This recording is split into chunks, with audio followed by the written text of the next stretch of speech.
You don't need to regulate your nervous system. You need to retrain it because your nervous system is not dysregulated, it is sensitized.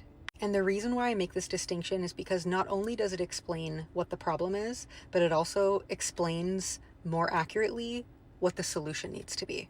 If you're unsure whether or not your nervous system is sensitized, I have a quiz that you can take. It is free. It only takes a couple minutes. Because if I just think, oh, my nervous system is dysregulated, it has a hard time, it gets stuck out of its window sometimes and has a hard time coming back down to baseline, then I'm going to think what I need to do is regulate my nervous system. And if I do that, then I'm going to be using all of these nervous system regulation techniques. And I have. I tried all of those things. None of them worked.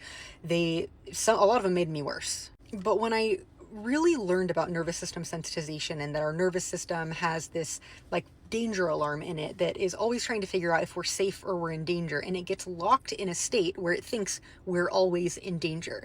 So basically, the danger signal in our nervous system gets sensitized. And when that happens, it makes perfect sense. It's too sensitive, which is why it is flagging everything as danger, including our symptoms.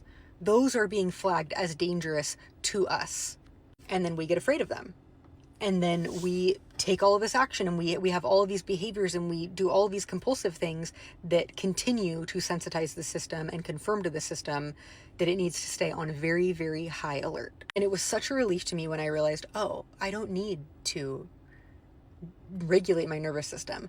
I need to retrain it so that that danger sensing in my nervous system is not so sensitive, so that it turns down, so that my baseline of stress comes down because it's set way too high and my capacity is so low. I am not able to handle anything that is stressful. My body is always instantly pushed over the edge with any type of stress. Doesn't matter if it's little, doesn't matter if it's big. If you're someone who applied nervous system regulation techniques and tools and it worked, congratulations. I'm not talking to you. If you are someone who tried those things and you have not got any better, it's not helping at all, and you have chronic symptoms going on, the focus on desensitizing your nervous system will change your life. And I'll tell you, the way I talk about it and the way I teach it has nothing to do with implementing a bunch of little tools and techniques that are meant to calm you down. We are so far past the need to calm down at this point, my friend. But there are things that you can do. There are ways that you can change your response and your interaction with what you're experiencing that send a new signal to your system that says, hey, turn the alarm down. It doesn't need to be so sensitive.